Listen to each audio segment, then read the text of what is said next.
Hey YouTube. So now that we've had Karen Spike a while, and she isn't out here because she loves it. She other than some of the noises it makes, it is a noisy bike. The pedals make all kinds of noise, clickety click. It shifts quite a bit. It's loud especially if you're trying to shift gears with any pressure on the pedals. Some of the things compared to the Trek, which you probably can't see real well. Let me kind of straighten the camera up a little bit. Compared to the Trek, this thing's Maserati versus Pinto.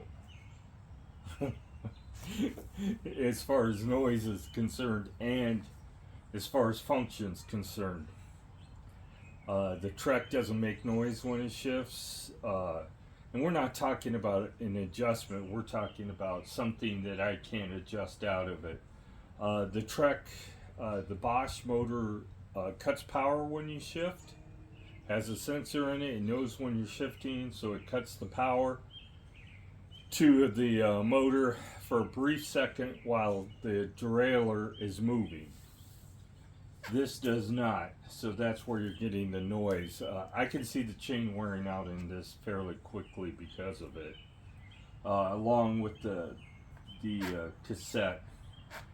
I do have a shifter for it, but I'm thinking I'm going to send it back. I think I'm going to upgrade this to a 9-speed.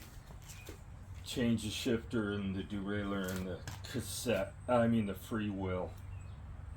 Why they couldn't have put a cassette on is beyond me, but hey, I didn't design the thing. But they do make a 9-speed free wheel for it, and I'm thinking I'm going to go there, give her a few more gear options, a better shifter. And as you go up the Shimano line, basically the only difference between the two different rapid fire shifters is as you go up the line, the one I have for it that is a 7-speed will shift one gear at a time, whereas the one on the Trek will shift 3 gears at a time. So, and it's a little lighter. That's the only difference. I've ridden the bike quite a bit. The brakes are no better than this Lectric back here with disc brakes. Now, with regular cable actuated brakes. Now, there's a disclaimer: is if you have a regular Lectric with cable brakes, we're not comparing those. This has the bike has 180 millimeter rotors on it. Upgraded cables, and the routing was a little more efficient on it. I didn't change the levers and I didn't change calipers, just the rotors are 180 millimeters, which they should have did on this bike. Now I can put them on this bike. The only thing you have to change is you have to buy a new adapter for the back, and the adapter's right here. You have to have one suited for 180 millimeter. Now this adapter that's on the back right now can be moved to the front when you, no, maybe not. It looks like the front one doesn't need an adapter. So, but to change it to 180 millimeter, you would need some spacers. Huh. Or you could just use that adapter on it. No, you can't. I'm wrong. You cannot use it. The way they mounted this is it's directly mounted to the fork, so you'd have to buy 2 spacers for the front and a new adapter for the back to put 180 millimeter rotors. Now that being said, don't buy the cheap ones off Amazon. go buy some Shimano ones from a bike shop that used care and when they got it and didn't bend them. Or otherwise you're just going to be chasing a bend in the rotor. Even as a bike mechanic, it's one of the worst things to have to do is try to straighten out a rotor to get it straightened up so it doesn't rub. Another thing I don't like is the fact that you have to charge each battery separately. Whether you know that or not, you do. If you wonder why you're not getting the range that they promised, here's another issue. This bike shuts the batteries off after 48 hours. This bike, this Lectric back here, never shuts the batteries off. That one doesn't shut the batteries off. I turn the power switch on and they're always ready. So if you go out to your bike after 48 hours and wonder why it doesn't turn on, it's because you've got to turn the batteries on. And you have to turn both on, not just one of them. Don't let them fool you. If you turn just one of them on, you're going to drain that battery, and then you turn the other one on, and it's going to drain till it catches up to the other battery in voltage. So I don't like that. I don't like it. If they had put one power switch that turned both batteries on, that'd be another thing. But the fact that you need two chargers if you want to charge the batteries at the same time. I have two chargers because I have another Lectric. But most people who get this bike are only going to get one charger, and they should tell you in the ordering process that you should buy a second charger. So keep that in mind. Another thing that I find iffy is the shock. They did not put enough adjustability in it. When you're get on the bike, it automatically sags. Now shocks should sag a little bit, but not half the travel. Yeah, and maybe if I weighed 150 pounds, it wouldn't be an issue. But for me, it's not doing much of anything. If I had the bike, if this was my bike, I'd lock out the shock and I'd ride around with the shock locked out. Wheels, tires, everything seems to be good, just on par with what Lectric does.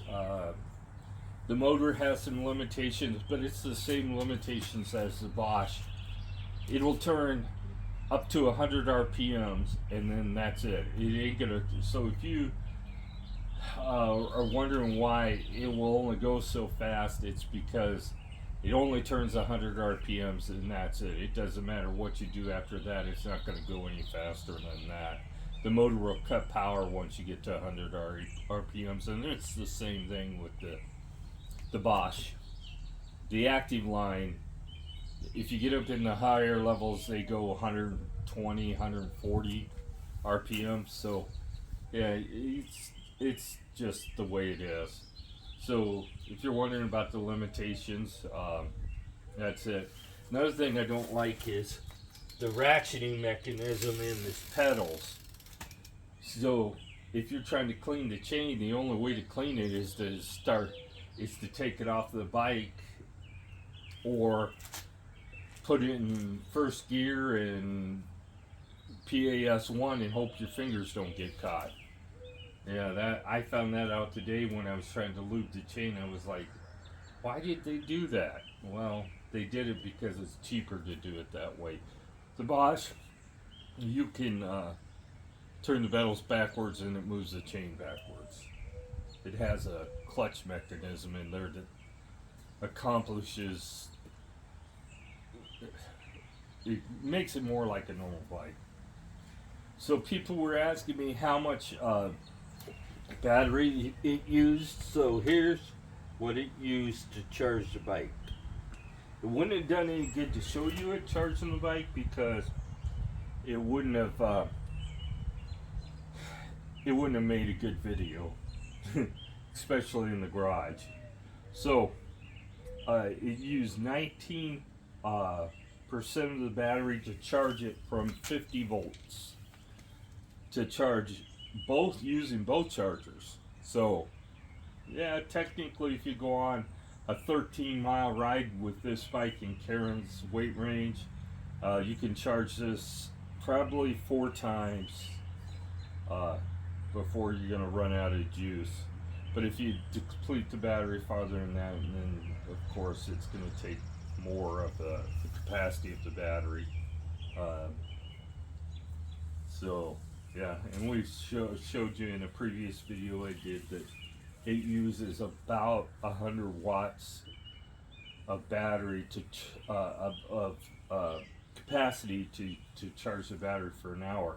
Now that drops off as the battery gets closer to charged. It goes down to 25 watts. The same thing with the Trek. It uses about the same amount of power, but as it's topping off the battery, it goes down to about 25 watts. So it doesn't use it for the full 5 hours. It uses it for about 3.5 hours. So if you're just topping off the battery every day, you get 4 days of use out of it before it has to be charged.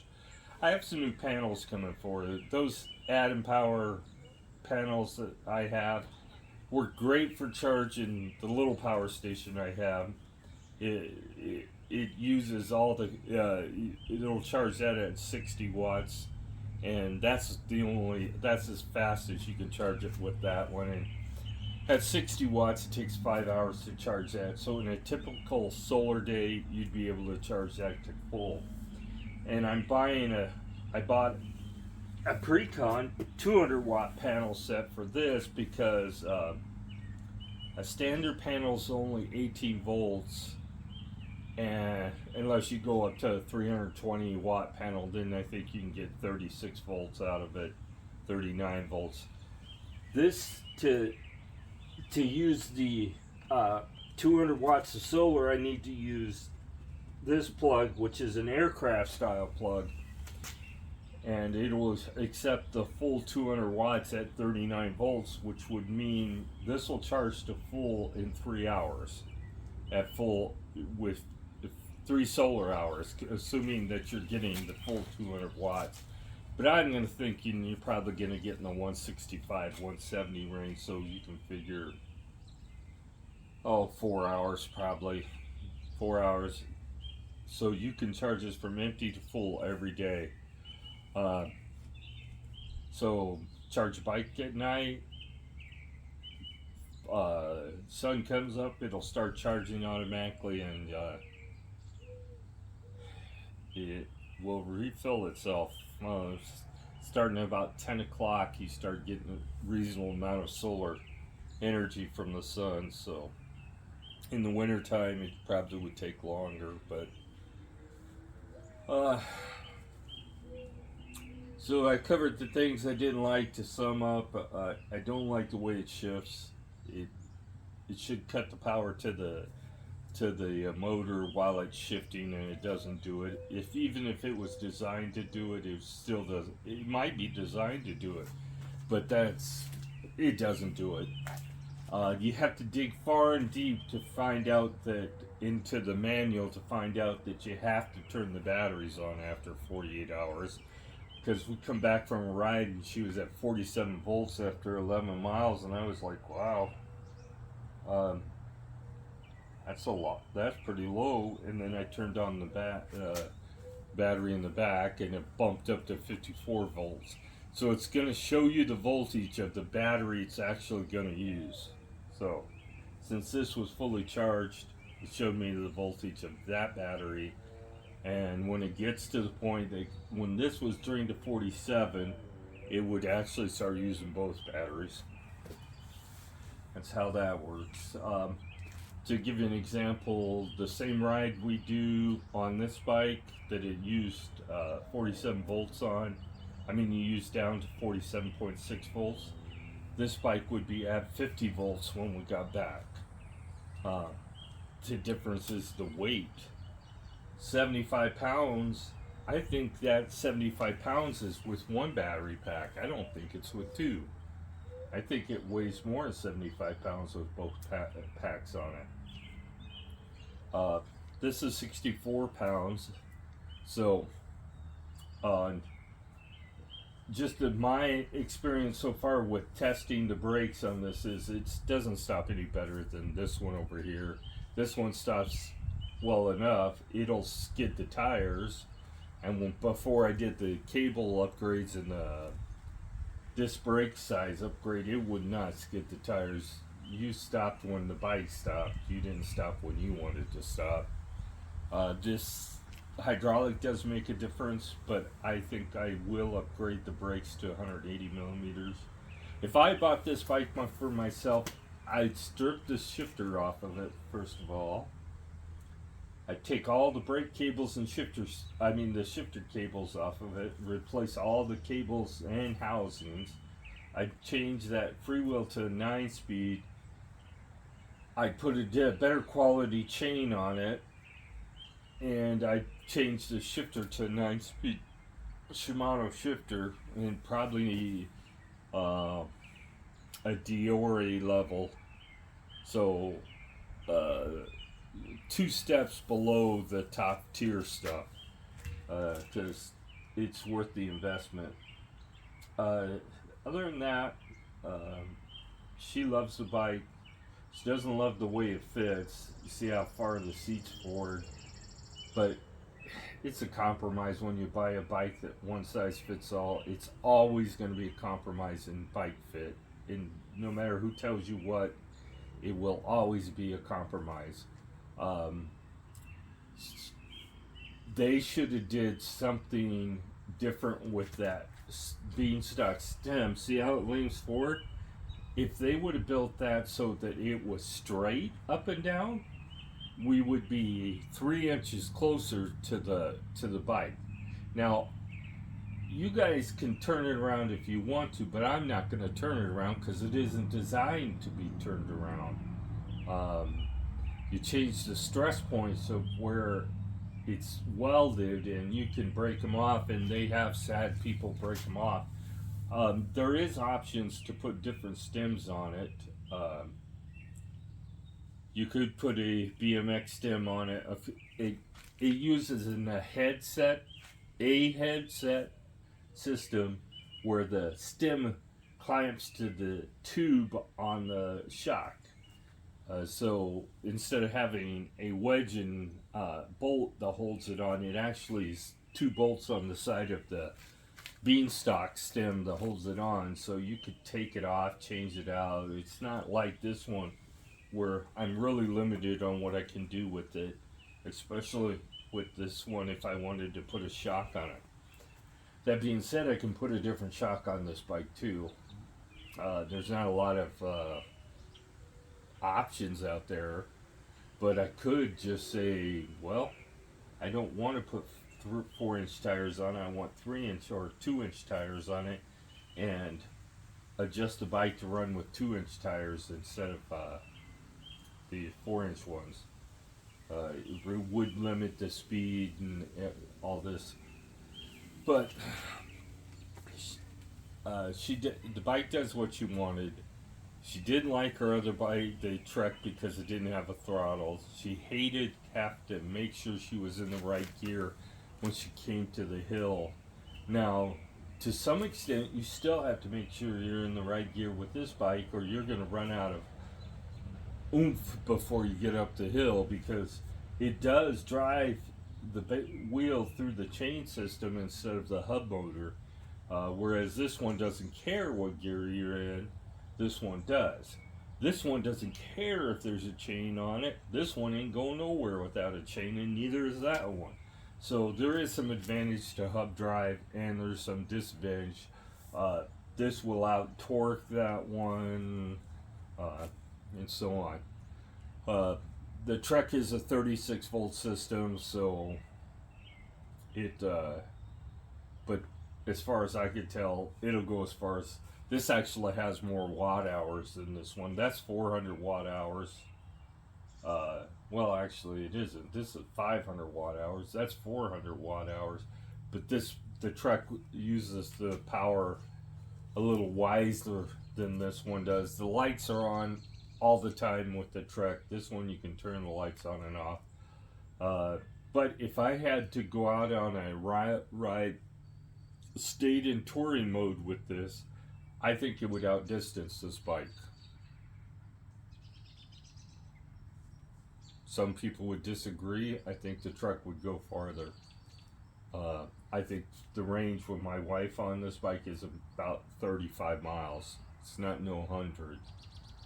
Especially she rides it in PAS 3 because she says in PAS 2 the bike feels too heavy. She says it's like tugging a tank. This in PAS 2, we could ride together. I could leave this in touring mode and she could ride her regular electric and we could stay together fairly easy. But she puts it in PAS 3 and then I have to do the work to keep up. Unless I switch to sports mode, and then I could keep up. As a matter of fact, if I put it in sports mode, she has problems keeping up then. So,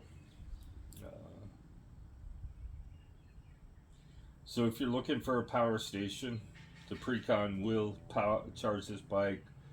Not from full, it'll deplete the power station. I mean, from this bike being completely empty, it will deplete the station completely.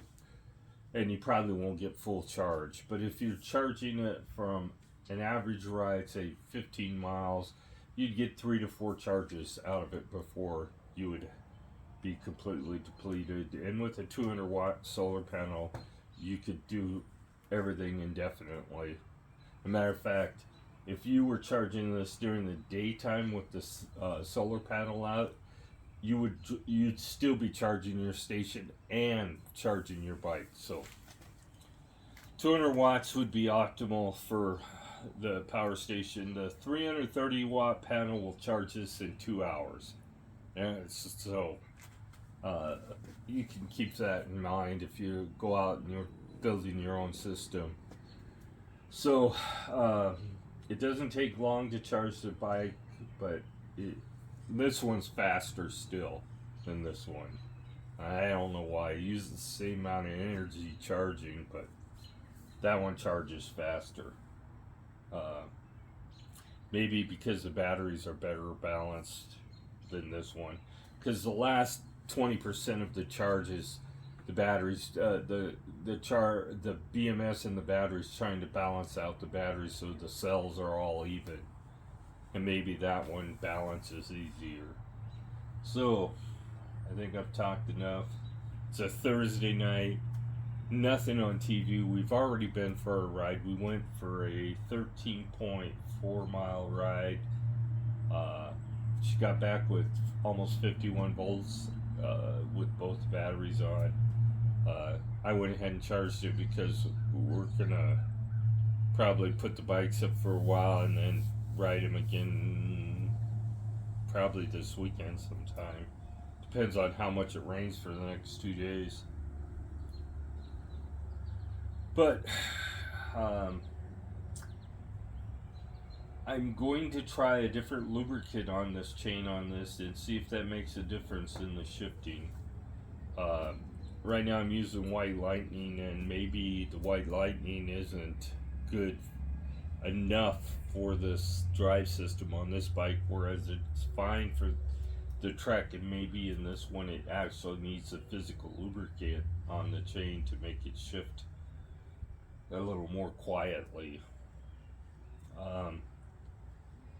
So that being said, I am working on making a different stem for it. I'm going to stay with the same beanstalk design.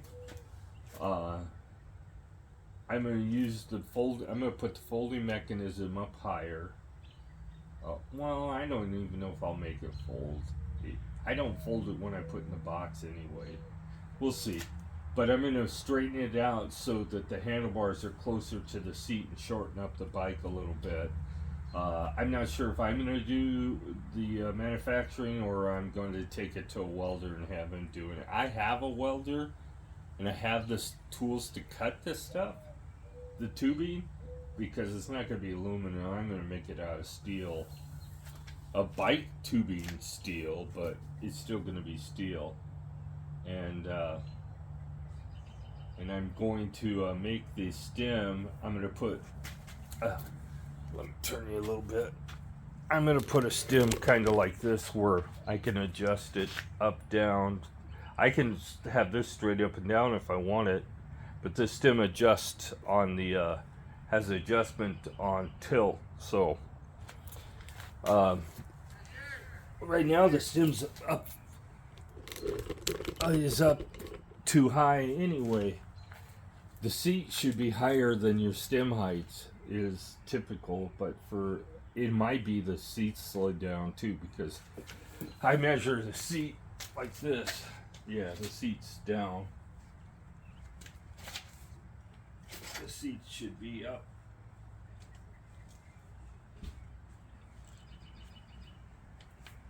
Up here, yeah, that's where the seats should be.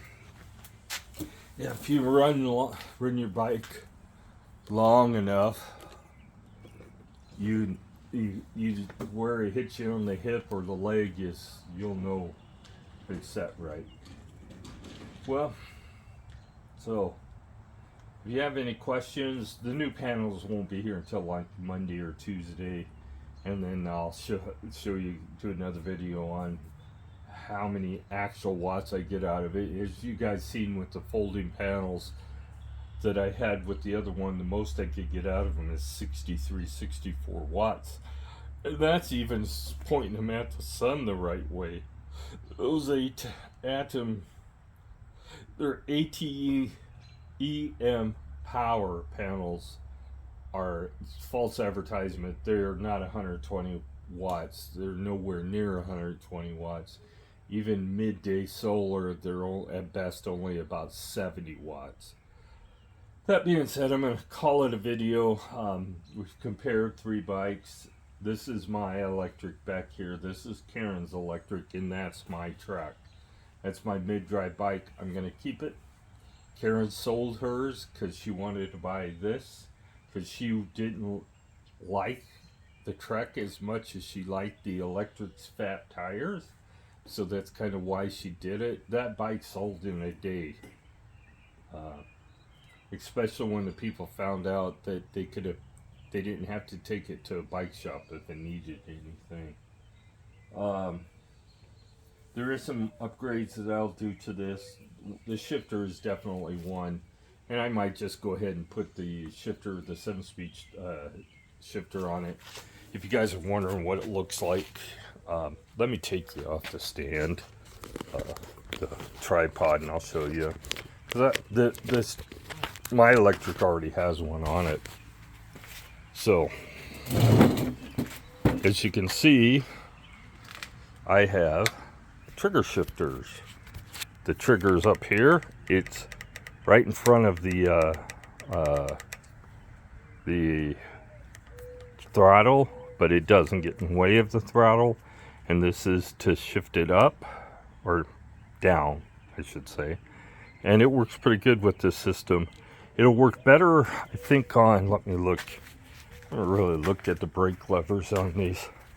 Nope, and brake levers are just as big, if not bigger than the ones.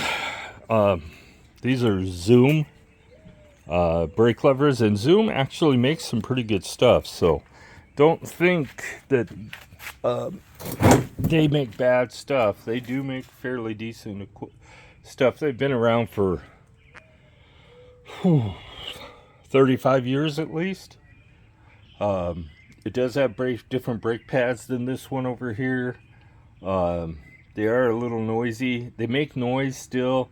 As you can see, where the wear marks on the rotor are, it still does not use the whole rotor. Neither front. I don't know. Let's look at the front. Nope. Same as on the back, about the same. So, and if you think that a $3,000 bike is any better, let's take a look. See where the wear marks is on that? It's in about the same place. Same in the front. Well, actually, maybe the front uses a little more, but it doesn't change. It's just the way the brake manufacturers work. It's one size of brake caliper fits on the bike, and although you might get it a little closer, there's room. You could move them closer to the frame, to the rotor, but the problem is there is no way to do it on this bike. You can move them away fairly easy, but not closer. Okay, folks, that's my impression of the Lectric Premium, xpremium. It's clunky, it's noisy, and my wife loves it. Have a great day.